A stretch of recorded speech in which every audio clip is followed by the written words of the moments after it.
Alright, you're all nobodies. I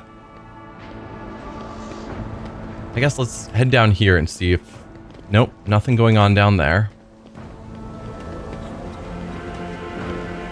I'll swing into our private chambers to see if anything of note can be seen. So far, no. This is not our private room. Our private room is over here, right.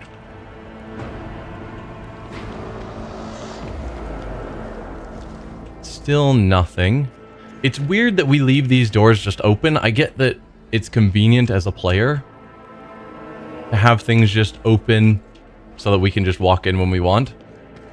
But I'm just imagining all of these Xeno artifacts and treasures that we've collected, and the doors are just left hanging open. Only thing protecting them is a couple of guards right out here. Oh, one guard right here. Anyone hanging out over on this side? It looks like a no, and those doors are still fake doors? Yeah. Okay. Into the palace itself. 40k has very big ships, but sci-fi has ideas that go even bigger, like building an engine around a star to drive it around. I think it would be cool for a Xenos to do it. I think... in general, most Xenos have other ways of traveling. Like, where we jump through the warp, or a lot of the species, particularly the Eldar, have the webway that they travel through. And so I don't think powering a ship with a star tends to make sense, but we do know that the Drukhari do steal stars to power things in their systems, so to some extent they do that. I don't know what they're powering or how big they are, but the fact that they steal multiple stars to power things. Like when we spoke to the Drukhari about our missing star, he says that yes, they have the power, and they do have 3 stars they've stolen for different things. Where's the venerable Governor Drivestim? Urban would not have dared to be so insolent. He proceeded to the courtyard for some fresh air with the Lord Inquisitor. Is he hiding from the rogue trader? No. Yeah. Then we should be there too. I'm sure the blessed head of the Von Valencius dynasty will also join us in time. Sure, I'm right here, and you don't even have names, so I'm probably not going to waste my time on you.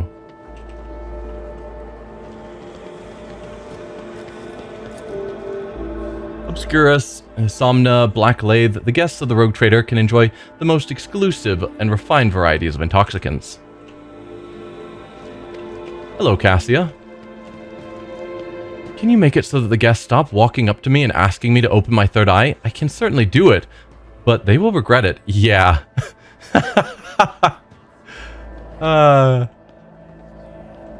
Yeah, can you just open your third eye? I want to look directly at it. Seems like a fun time.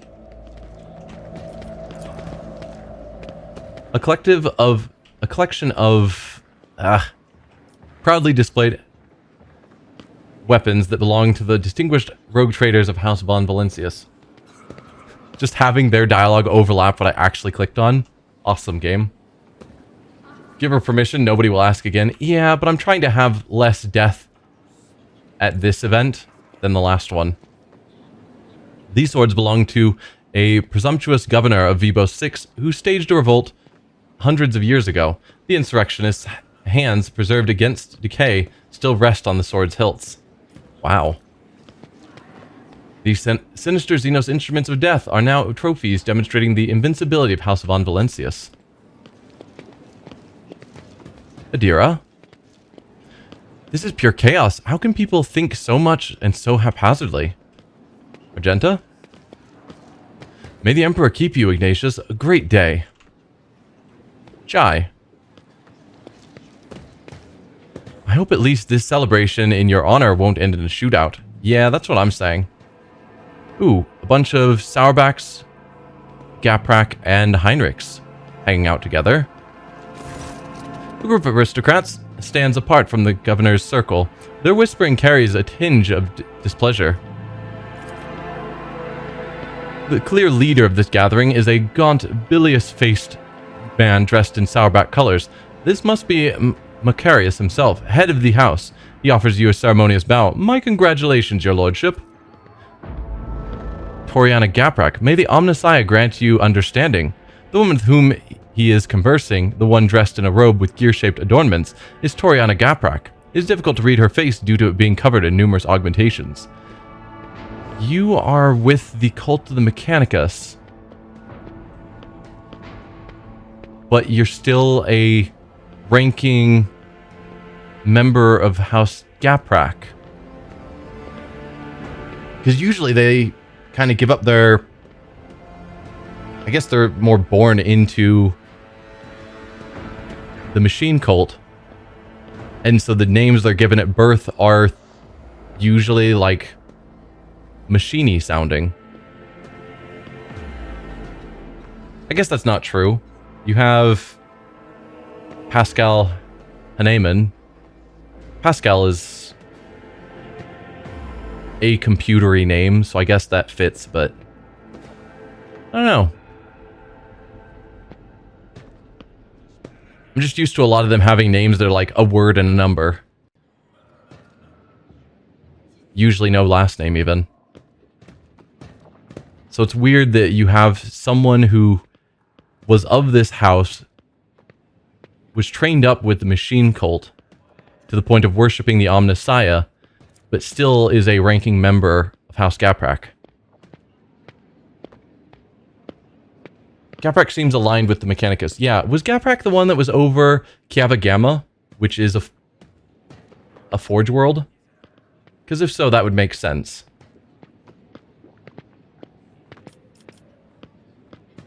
Observe the guests. Toriana Gaprak looks rather anxious. Macarius Sourback, dressed surprisingly plainly and austerely for an aristocrat of such a high rank, is frowning suspiciously. He came to the reception with a companion, a woman of dazzling beauty, wearing a gilded augment necklace around her throat. His wife, probably. Heinrichs, who joined the group unnoticed, mostly keeps silent, listening intently to their every word. So he's just picking up on information that they happen to be sharing, as a good member of the Inquisition should. How are you these days, Toriana? Like a forging hammer, Toriana's voice falls heavily on the ear. The corruption of Kiava Gamma was a great blow to my family. The contemptible Cubus Delphim betrayed our trust, desecrated the Forge cathedrals, and took my esteemed cousin's life. On behalf of my family, I humbly beg you to forgive our negligence. I'm ready to accept any punishment. Yeah, so they are with Kiava Gamma, so it makes sense. Perception 50. Look closely at Toriana. There is something lurking beneath Toriana's repentant expression, a grudge. It would seem that she was personally offended by the nightmare into which Cubus Delphim plunged her domain, and she feels betrayed.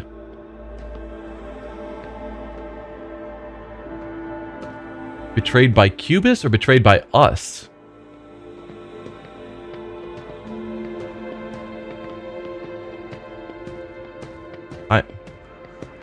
A grudge. Like, a grudge against him who's already dead?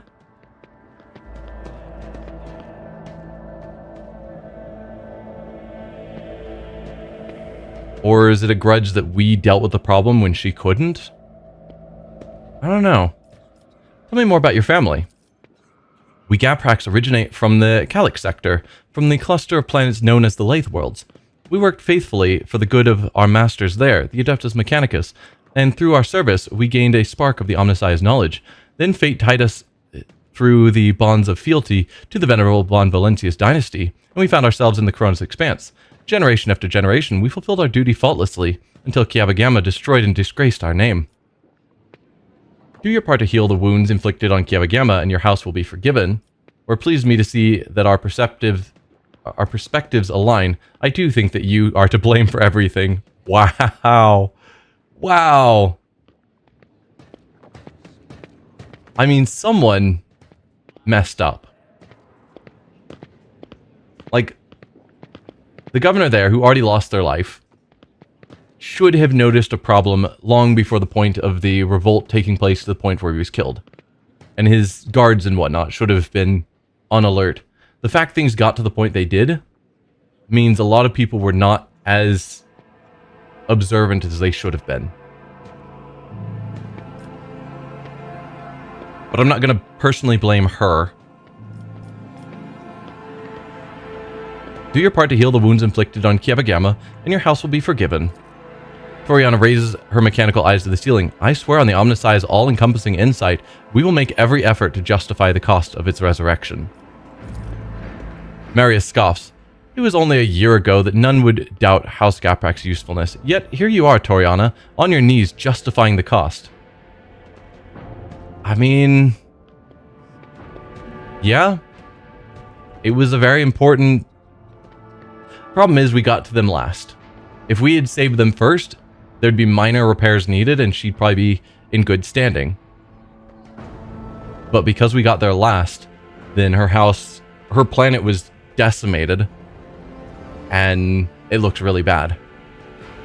So it's going to take a lot of work to get it back up to the state it used to be in.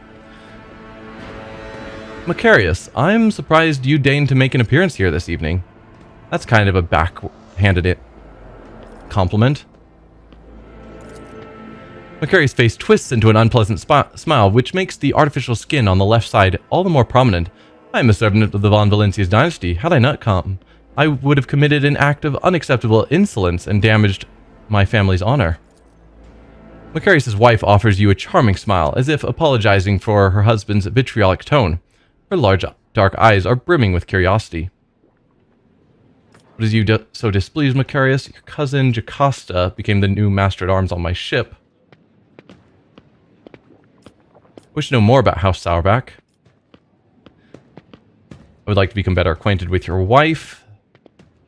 I'm curious how that's going to get taken, because that could be taken in a lot of different ways. What has you so displeased? What has so displeased you, Macarius? Yeah, because we gave them honor. I think. Unless I'm misremembering. Macarius says with caution, I am your dynasty's loyal servant, but you've asked, and I will answer. Too long has the Koronus Expanse lived under the rule of rogue traders.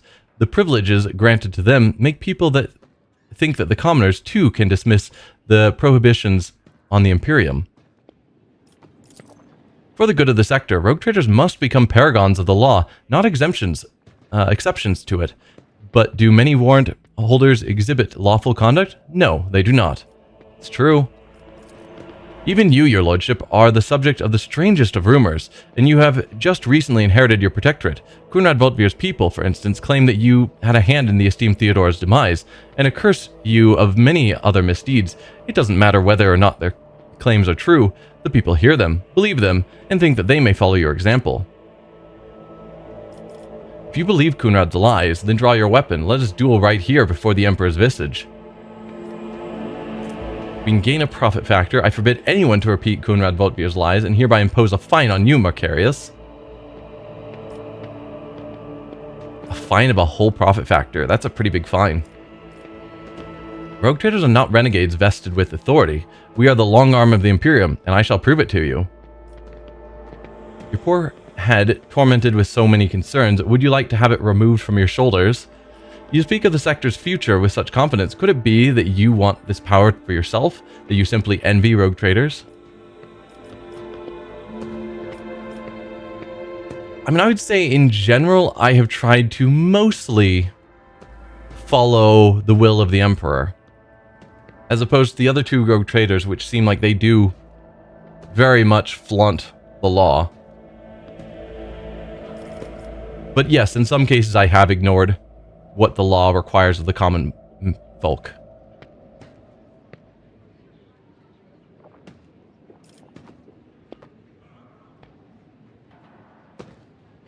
I'm going to go with the top one. It's a bold stance, but I'm willing to put my life on the line to prove that I believe my statement is just. If you believe Kunrad's lies, then draw your weapon. Let's duel right here before the Emperor's visage. Macarius places his hand on the hilt of his sword, then glances with uncertainty at the image of the Emperor, gazing upon him from every direction, then at you. His fingers release the hilt. Dude, you would lose. I am an amazingly powerful psyker, and you would lose. You would lose badly. But it would be quick. As you burn to death. Like, that is a fight you do not want. No, I do not believe his words. I am your servant, and my oath to your dynasty is harder than steel. I am guilty of repeating an ignominious lie, and I will pay a fine, and anyone who repeats it in my presence, I myself will challenge to a duel to the death. Okay. So is that the whole thing of why Sourback has been off with us here? Is that he believed Coonrad's lies? The fact that he at least put his hand on his hilt and considered, that is bold and stupid, but bold. Your cousin Jocasta became the new master at arms on my ship. I am pleased to hear it. Nothing in Macarius' face shows that he is glad for his cousin. I always worried that her character would cause our house a great deal of grief, and yet, in the end, the noble Sourback blood was stronger than her personal shortcomings. I have faith that Jocasta will prove herself adequately. He forces a faint smile. Huh. Doesn't seem to be particularly glad, and expected her to cause problems for them. Hey, dried pomegranate, welcome. I wish to know more about House Sourback. Besides that you're just all extremely bloodthirsty. Maybe that's why he put his hand on his hilt, is he just can't help himself from having a fight whenever it's available to him. Macarius puffs out his chest and says proudly, the Sourback line was one of the first noble houses to arrive in the Koronus Expanse. For millennia, we have served the Golden Throne and kept the faith. Sourback warriors have bled in 100 wars and at different times have ruled a great many colonies of the Von Valencius dynasty. I would like to become better acquainted with your wife. Macarius is visibly vexed by this shift in the conversation. His wife offers you a reserved smile. Regina Sourback. Okay, it is an honor to be in your company, your lordship. It is my pleasure. Macarius is lucky to have such a beautiful wife, perhaps more so than you are to have him. Wow. That's a statement. Your countenance is familiar somehow. Could it be that your resemblance is to the image of Saint Meleta? Okay. Point your weapon at Macarius and chuckle. You know, Macarius, a person could kill for a woman so gorgeous. I shan't continue to test Macarius' loyalty by speaking with his beautiful wife any longer. A lot of these seem very... I mean, that one is certainly insulting to him. 65% chance. 40% chance. 80%. We have a decent chance at pulling this one off, but I don't see why I would want to say it. You know, Macarius, a person could kill for a woman so gorgeous. Pointing our weapon at him.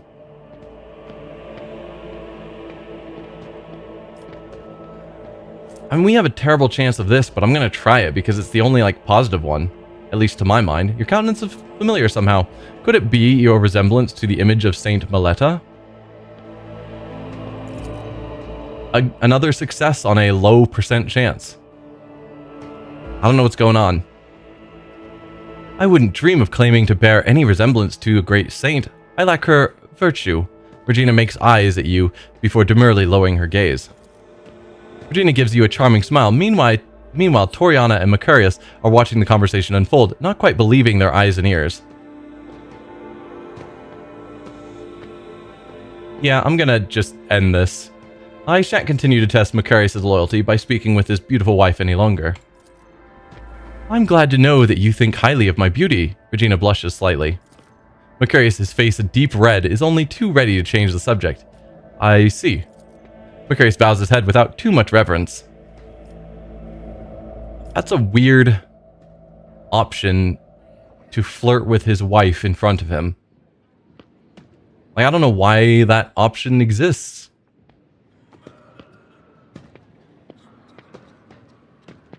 Something's gonna happen with Macarius Sourback.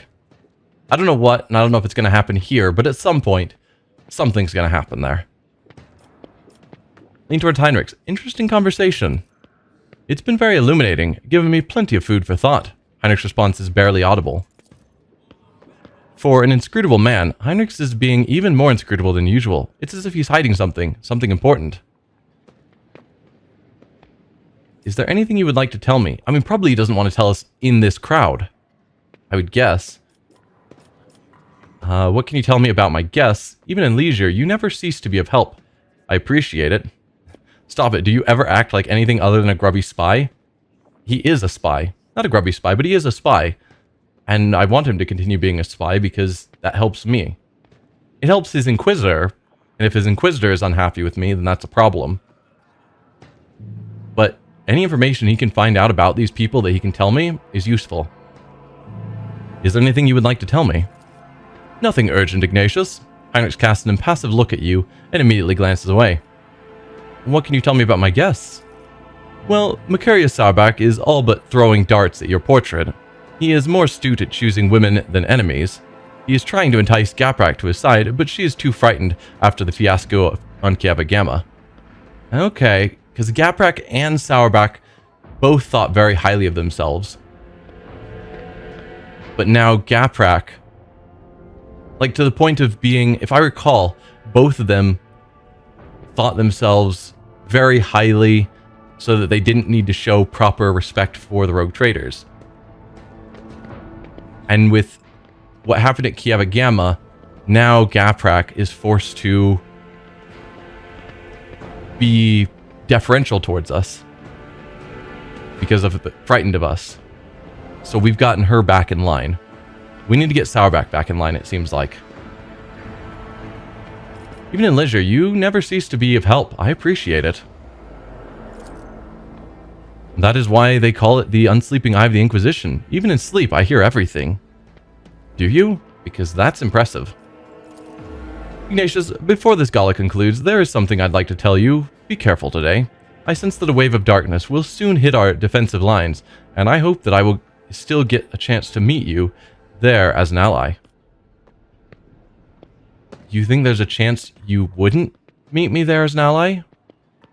Either you think I'm going to die in the hit, but since you're specifying as an ally, you think that we're going to be on opposite sides.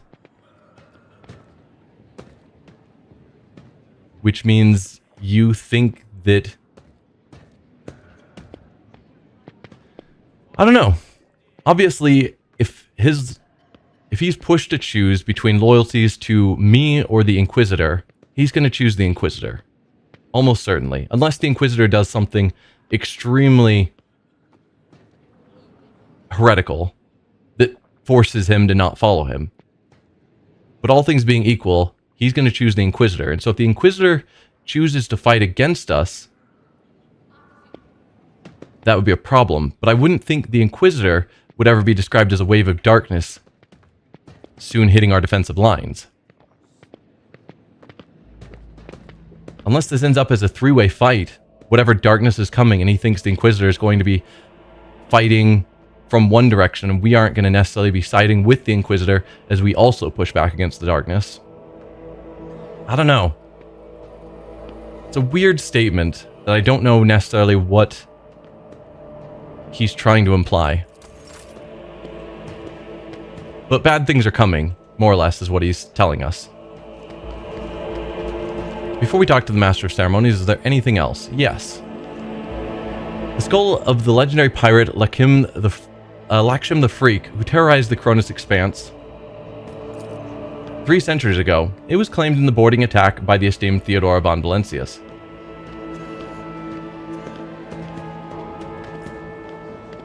Wonder if that means that she killed him 3 centuries ago? Because I didn't realize she was that old.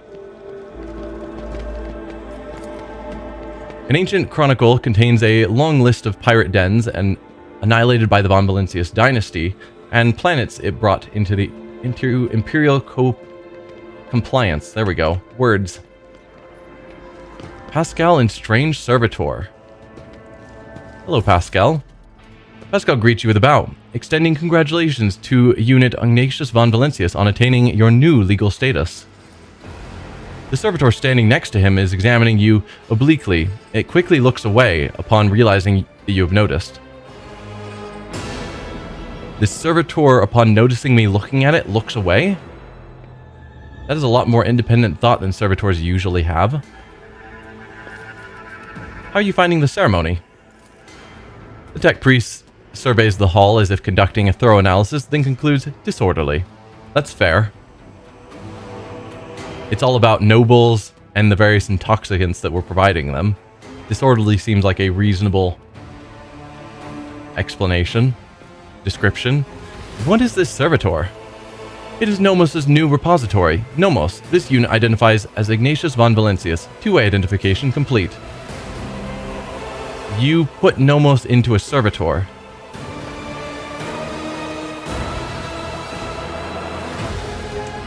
I could imagine whatever bad things are coming could be related to that.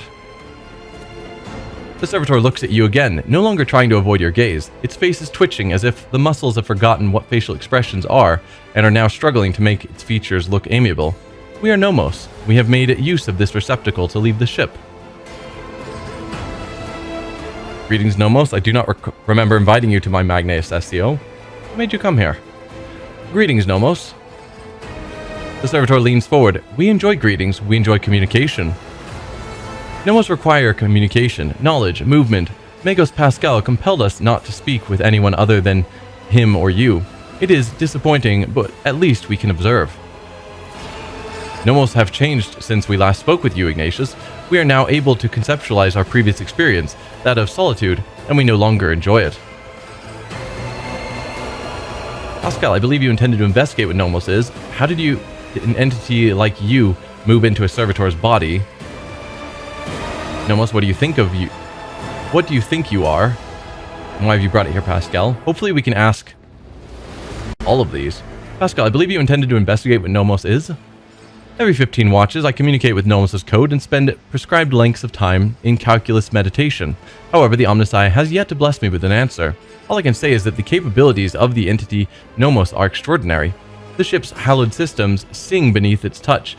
Nodes that have remained dead for hundreds of standard years have revivified, and long-drained mechanisms live anew. You hear notes of awe in Pascal's voice. Nomos are trying. After a pause, Pascal continues. Great machine of the Imperium, one such as your ship, house a machine spirit so complex and willful that it is difficult to tell them apart from abominable intelligence, which is what they call AI. There remains a possibility that Nomos is an entity of corruption, but with every day I grow stronger in my faith that it is not so. And what we are witnessing is, in truth, the Omnisci's miracle, one that is category 5 or higher. How did an entity like you move into a servitor's body? This is not the entirety of us. This receptacle is too narrow, crude, and feeble to contain our complete whole. The existence of Nomos requires a space of connections. But we were able to transfer a small portion of us and build a thread strong enough to travel outside the ship. We are enjoying this journey, discovery. Even though this receptacle suits us poorly, it will soon be destroyed by the force of our presence. Nomos light, yep.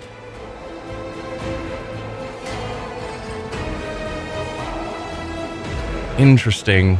Because servitors still run on the human brain. Because having intelligence running on purely cybernetics is illegal. So they use machines to direct, but the brain is still the one doing the calculations and computations. Is that still the case with Nomos? Like, is he running through the servitor's brain to process things? Or is he running through the various cybernetics and augmentations as the primary calculating force, and then just running that through the brain to send out signals through the nerves of what to do? Which would be illegal. Granted, I think much of what Nomos is illegal.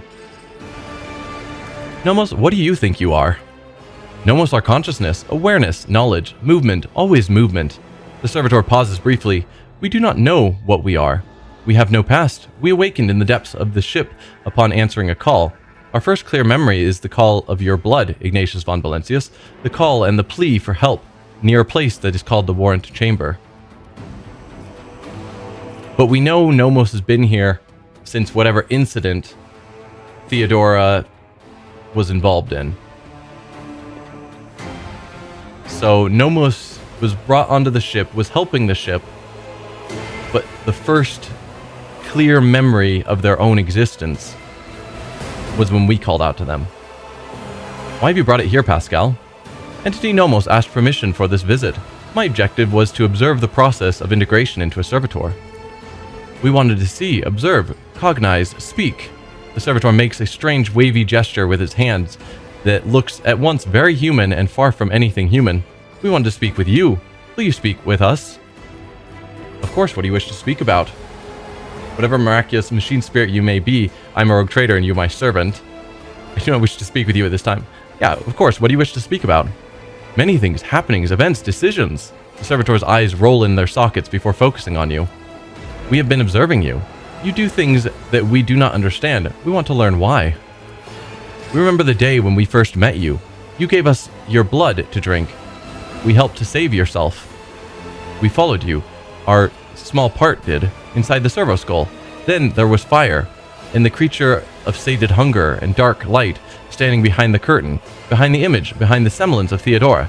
It called for you to follow. You did not follow that which was calling from behind the curtain. You walked into the fire, and the rest walked in after you. We remember the day when the star disappeared, when the dark light and the sated hunger wanted to take the world. Rykad Vinoris was its name in the ship's data. You ordered that the world's heart, the old reactor, be torn apart. The fire destroyed everything. So many human shells who were begging to be saved, but the dark light retreated. We remember another day. We awakened inside the ship. We lived in its systems. Then we tried it to emerge into servitors like this one.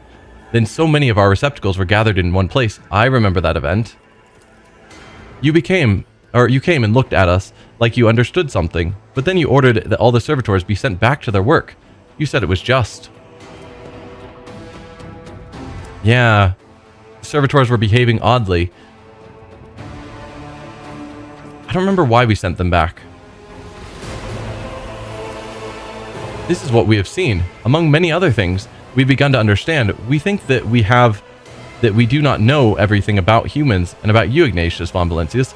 We've tried analyzing shells and defining sets of their needs and fears, their simple functions, but now we think that there is more, that there is another side that we do not see, a notion that is larger than what we can compute, something that stands above fears and needs, something that drives them.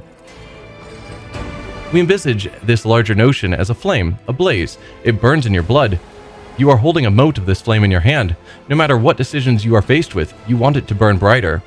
Those who turn away from the flame must be destroyed. Those who follow it, who follow you, are the only ones who deserve to live. Do Nomos understand correctly? Dogmatic. You speak of faith, of the Imperium's tenets, of the one who is above all, the Emperor. You are correct. I am his chosen, and I carry his flame into the darkness of the Koronus Expanse. Iconoclast. The picture you're painting is too grim. A flame is a good symbol when it lights the way and warms the soul, not when it destroys. Or heretical. Even if I do possess this mote of flame, it is only because I wish to use it for my own ends. No, we're going to go dogmatic. If we can convince Nomos to follow the God Emperor and the tenants, that would be good. The servitor moves its limbs as if in excitement, so Nomos understood correctly. We are enjoying this. This movement towards a goal, this learning with a purpose. We wonder if we too can carry a mote of this flame, or is it inside us already? We have, after all, absorbed a part of you with your blood. Thank you for speaking with us. Nomos are grateful. We cannot continue moving on our own. Cool. And then there's some more people here. Oh, okay. Corda and Winterscale. Hieronymus Doloroso, cool. And we don't know Wharton the Grey. But the rest, these three, are known to us, and Rand of Janus Noble. Caligos Winter Scale. You have a portrait of you hacking up a demon. Interesting. Seem a bit crazed. Ignatius, there you are. Welcome to the circle where each member is as powerful, ambitious, greedy, and vain as the last. That is to say, the noble rogue traders. Sendia Corda. You seem very regal. Bit stiff, but not inherently evil. There is a skull in the background behind you, but that's a common Imperium thing. Like, lots of red, lots of skulls. But I can't say that's evil, even though in other non-40k contexts it would be. Sendia Corda is watching him with barely suppressed contempt. Yes, you have found yourself suitable company, Caligos. At the very least, now you can enjoy idle diversions, boast about your power, and indulge in profane pastimes with one who is your equal, rather than a member of the lower classes. Observe the rogue traders. Nod coldly. I welcomed you to my domain, honored guests. Shrug. Any guests who dislike my vapid entertainment and irreverent fun are free to leave Dargonis at any time. Whisper loudly to Winterscale. Is she always so abrasive? Or welcome to Dargonis, friends. Let's observe them. Caligos Winterscale is a broad-shouldered, athletic-looking man. He frequently flashes a bright smile, no less dazzling than the blade of the power axe he carries. Every part of him, from the toes of his magnificent boots to the tips of his hair, radiates strength and the desire to live and win. His smile is crooked, as if ready to turn into a hostile snarl at any moment. Next to him is an unmoving hulk of a man clad in armor. That's got to be you. His low forehead and gloomy face bear signs of degradation, and his bloodshot eyes are expressionless, like a pair of glass buttons. Incendia Corda radiates cosmic cold. Her skin is unnaturally white, and a nervous tick is constantly tugging at the left side of her noble visage. Garbed in full dress uniform adorned with purity seals, she is the embodiment of a true imperial aristocrat. Haunting her side is a gaunt shadow of a priest in plain black robes. Space vampire? I mean, I guess. Unnaturally white skin? Could be. By I assume gaunt shadow of a priest in plain black robes, are they talking about Hieronymus Doloroso? Because we've met him before. Hieronymus Doloroso, whom you met on football, gives you a respectful nod, yeah. I don't think I want to be cold.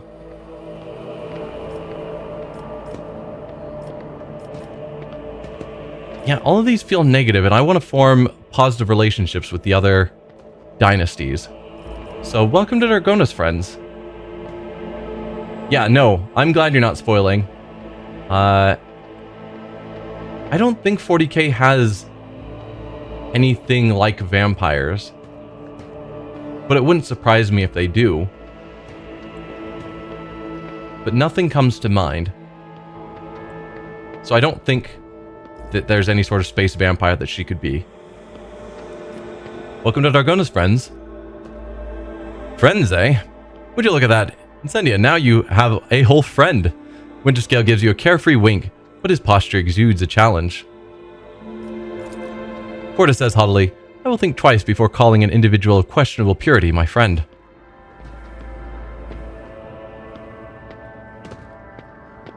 Okay. So she's definitely putting on an air of being pure, dogmatic. She's got the purity seals on her. She's trying to display herself as strongly dogmatic. What do we know about Corda? Was she the one that was involved with the, like, pirate gangs on Footfall? I think so.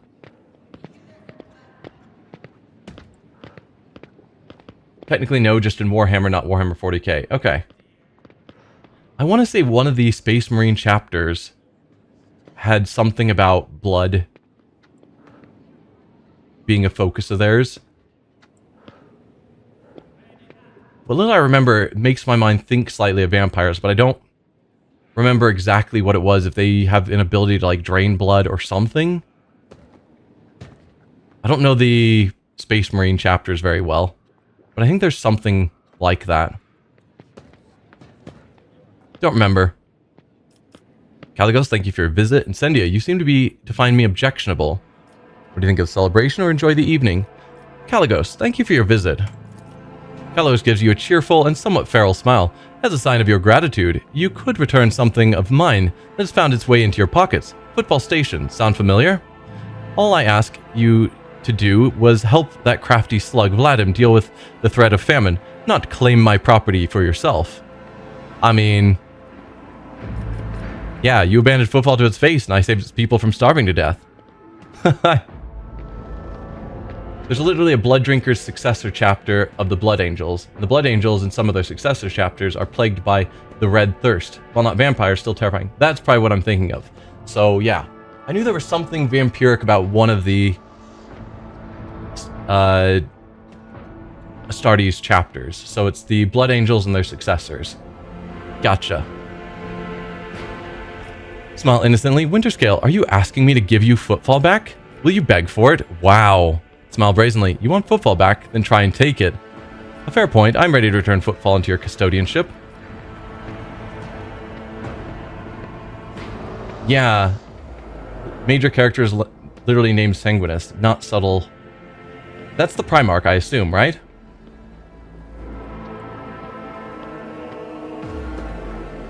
I'm just gonna... rather than antagonizing him, I'm just gonna say it like it is. You abandoned footfall to its fate, and I saved its people from starving to death. Winterscale bares his teeth ominously, a wild spark playing in his eyes. You speak of salvation. You think that now footfall is safe? Caligos' face turns into a grimace of hatred, but then he catches Incendia looking at him and breaks into a sly smile. I ought to make your protectorate bleed as compensation, but you have spited both myself and Incendia, and it is high time our dear sister curbed her appetites. For this I forgive you, but do not test my mercy again. It is not my strong suit. Thwarting Incendia Corda's ambitions deserves a worthy trophy. He snaps his fingers, and the armored brute hands you an exotically adorned rifle, clearly not of human making.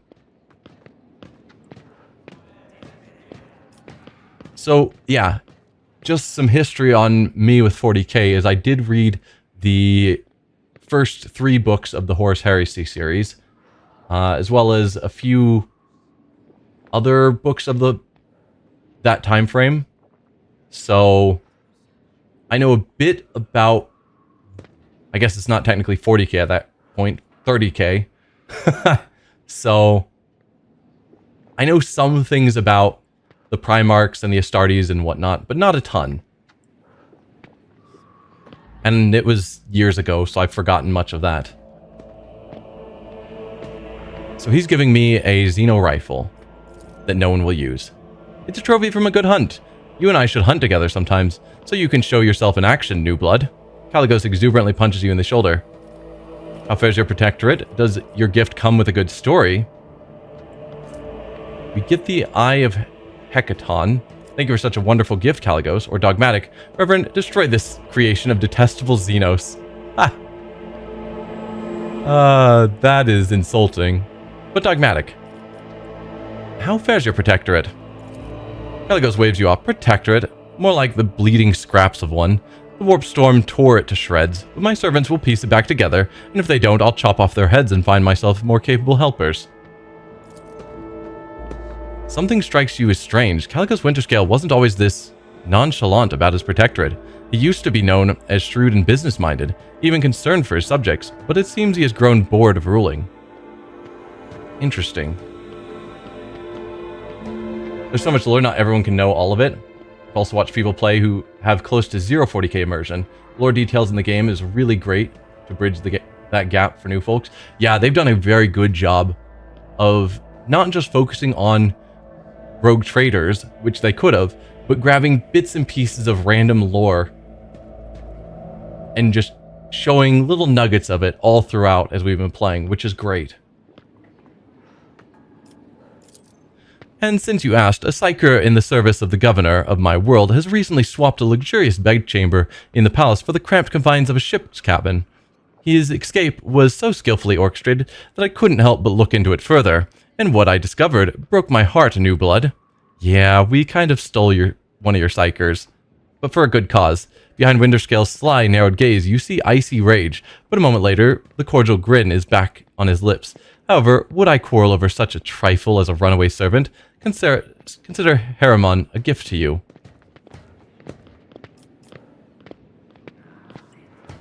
Cool. Does your gift, speaking of the rifle, I'm sure, and not Haramon, does your gift come with a good story? Oh yes, I claimed it in the Rifts of Hecaton, where we had a clash with Xenos. They were really trying to get to my throat, and by the heathen stars, they almost succeeded. Caligos is speaking with such joy, it is as though he is recounting the best day of his life. Only 1 in 10 made it out of Hecaton, and now it's only me and Wharton here. We returned without any loot and virtually without a ship. All I got from the trip was a hold full of dead Xenos and this deadly beauty, which their leader used to put 2 holes in my hide. An impressive victory, but do you truly believe a creation of the ungodly Xenos to be a good gift, Caligos? You would call into question the privileges bestowed upon me by the Emperor? You can try. Let the St. Drusus mission put forth their champion, and I will slay him in a trial by combat. Threaten the esteemed Hieronymus one more time, Caligos, and the war that you love to prattle on about will commence. I swear it. 1 drop of holy blood spilt by you will send the remains of your realm up in flames better than any tanker of Promethium.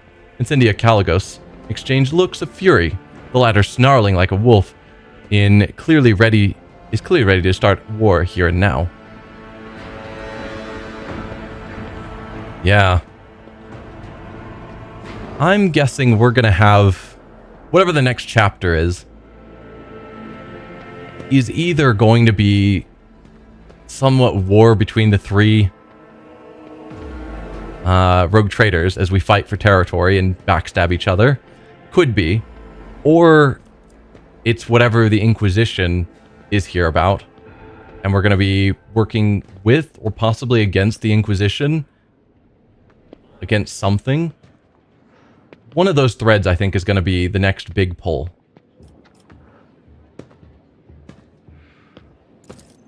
Hieronymus' dry voice hits your ears like the crack of a whip.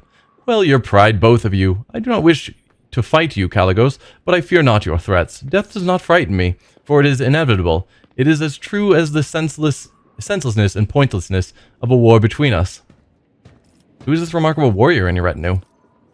This is Wharton the Grey, my arch-militant, a fierce warrior, and as loyal to me as an obedient beast to its master. I bought him in a miserable colony, back when he was a runt and on his last legs, and now he is practically a part of my dynasty. Wharton the Grey, whose skin really is dotted with gray spots, looks at Caligos with purest devotion. Indeed, he is akin to an animal, and one that is bloodthirsty and mindless. Yeah, I don't think we're going to get along with Caligos. We might get along with her. Winterscale remarks, taking an obvious jab. I've heard that you, Ignatius, are decent in a fight. What do you think? Could you gut Wharton if it came down to it? Or would he be the one gutting you? We can medicate size of our opponent. I mean, ultimately, I'm a crazy psyker. So, unless he can kill me in a single turn, I'm probably going to win. Commerce, 45%. Coercion with a -20. It's a 15%. Yikes. Give Wharton a menacing look. He would be dead in a second. I guess we'll do the Medicae. Size up our opponent. Another success. The gray spots on Wharton's face are what catch your attention. Marks like these can be seen on fighters who are too fond of combat stimulants. A small price to pay for the increased speed and reaction that could save your life in a flash. Although, those spots are usually tiny pockmarks, not whole islands of gray on the skin. He is a quick fighter despite not looking like one, but I know this, which means that he wouldn't fool me. Instead, he would be lying dead. A new glint appears in the bloodshot eyes, a glint of appraisal, intelligence, and cunning. No, Wharton is not the thick, bloodthirsty beast he wants to be seen as. Behind this mask is a carefully keen mind.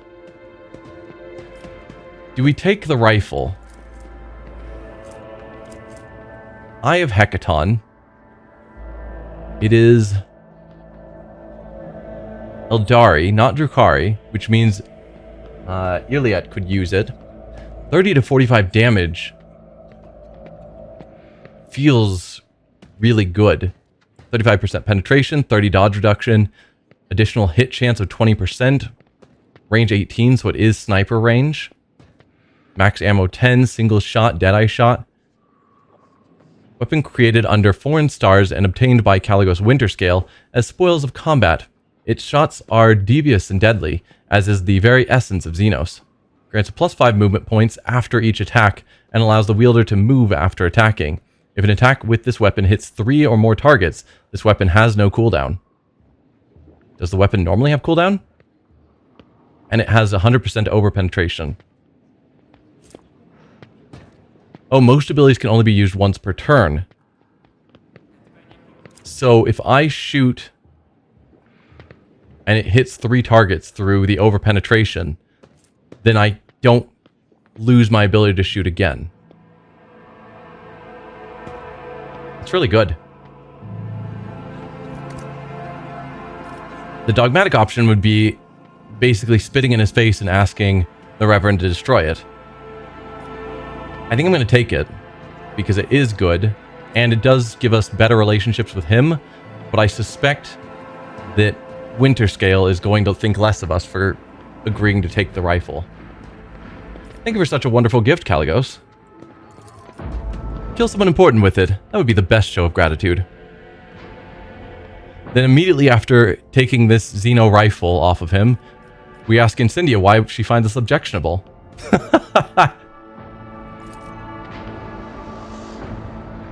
Did you expect any different? I watched for years as outlaws thrived on footfall, and then at long last I had a chance to put an end to it, to seize the thug Vladim by the throat, to force footfall to atone, and put the fear of him back into the masses, but you interfered and destroyed my plan for the sake of banal profit. Yeah, again, I saved the system. And again, from my memory of this, when Corda's representative came, he's like, hey, you should not give them food. And we're like, why? And then he got attacked and killed. And we didn't get to hear any sort of plan. Just a vague statement by some low-ranking Corda member. So it's not really my fault that I did what I did. We didn't even get to hear what you wanted. Theodora taught you only too well, it seems. She too was far less concerned with her duty to the Expanse than her own personal interests. But you can be sure that I will not cease cleansing the fur-abundant system of the Pirate Scourge, and if your trade prospects are damaged in the process, you only have yourselves to blame. Hieronymus Doloroso. The priest holds up his hands in a placating gesture.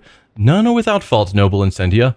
What point is there in targeting someone for their turpitude when true purity can never be found? You threatened to starve footfall. I brought them salvation, so which one of us serves the Emperor and which their own unhealthy ambitions? That is a bold statement, but fair. My apologies, I failed to perceive the essence of your saintly mission in base extortion. I best do simple as that. This is trade. Keep up this insolence and you will be removed from this planet.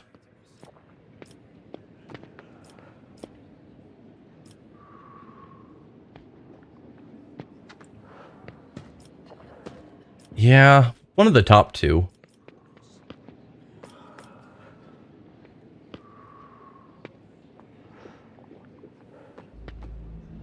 I don't know.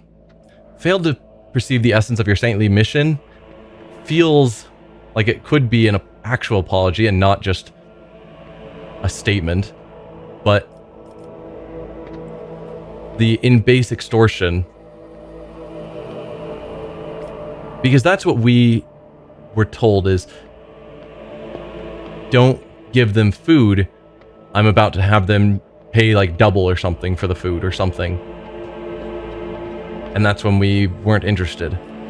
So it did seem like extortion from what we were told. I'm going to go with the top one. You threatened to starve footfall. I brought them salvation. So which one of us serves the Emperor and which their own unhealthy ambitions? Incendia rolls her eyes. Please, I will believe it no sooner than hearing word that half the population of that den of heresy has been sent into the void's embrace. I have faith that the Blessed Ignatius is perceptive enough to see the appalling nature of the residents in that depraved place. Hieronymus, your appearance here is unexpected. I take it you were not overly fond of Theodora. You give her this visit. I hope the taste of fine wine will wash the bitterness of defeat from your tongue, Incendia. Wow. Hieronymus, your appearance here is unexpected. The esteemed Hieronymus is my confessor. I am greatly obliged to him for agreeing to accompany me on this journey. Hieronymus bows respectfully. May the Emperor's light guide your way across the abyss of human wickedness. I see the faith is more than just a word to you. Incendia's smile, racked by a tic, looks sinister. Faith is everything to me. In his name, I have eradicated corruption on 100 worlds, and will do so 1,000 on 1,000 more. By his will, I will hunt down pirates and desolate their vile nests. Let the Corda name make any firebrand tremble, for sooner or later I will cast them into the void. I believe you understand me. After all, your ascension was accompanied by the sounds of holy hymns all over the planet. With this song of righteousness on their lips, your subjects walk towards a dark future filled with blood and trials. The funny thing is, people still call me the foul-tempered tyrant in all this. Caligos' amiable smile somehow resembles the bared teeth of a wild animal. Yeah, because you seem to kill for the fun of killing. She's killing for faith, and faith in the Emperor is blessed by most people. So it's accepted to, in the same way that in our opening ceremony, people carved into their own faces with knives as an acceptable thing, because faith, I guess. It's not just for fun. I take it you were not overly fond of Theodora. Incendia lowers her eyes and says without animosity, she was of the same breed as Asp. She stops short, then continues in a lower voice, conceited, insolent, unaware of the Emperor's stern gaze set upon her. I do not doubt her wisdom and courage, but Theodora did not have a shred of humility or fear of his wrath. Asp. That must be Aspis. Aspis Corda. You remember the name. From what you recall, she was a rogue trader too, and a renowned one at that. Well, I for one like Theodora. The stories they told of her travels to nameless stars, and yes, there was no fear in her. Winterscale sighs pensively, and his lively expression grows a little grayer. So, I'm guessing that she represents dogmatic viewpoint, like extreme dogmatic. Haven't yet figured out if he is iconoclast or if he has gone all the way to heretic. I'm guessing not. I think he's going to be the iconoclast focus. Though I don't know who would represent heretic. If they've got what feels like two of the three viewpoints strongly playing out.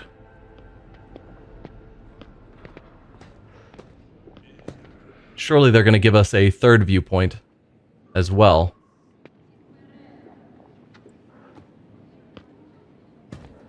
Yeah. Because they're just very strong, personable people. Like strong personalities that seem strongly focused on those alignments. And that seems intentional. Who is Aspis Corda to you? Caligo snorts. Oh, this is Incendia's favorite subject. She just loves talking about Aspis. The example of the contemptible Aspis is a warning to us all. Even among rogue traders empowered by the Emperor himself, the seed of perversions can blossom. Perception test failed. That's our first failed check in a while. And it was one that we had a 55% chance at. Incendia's face twitches with the rhythm of artillery fire. That reprobate is my forebear and my curse. Aspis Corda was a cruel, covetous, blaspheming monster. She fraternized with xenos. She despised the faith. She robbed and slaughtered. She was drawn to dark secrets. One day, she boarded her ship and vanished into the depths of the Koronus Expanse. She was declared missing, but I know that bloody day will come when we see Aspis Corda's battle flagship once more. Did she not have the warrant of trade on that ship? Whatever she boarded her ship and vanished? Or are you running the Corda family without the warrant of trade?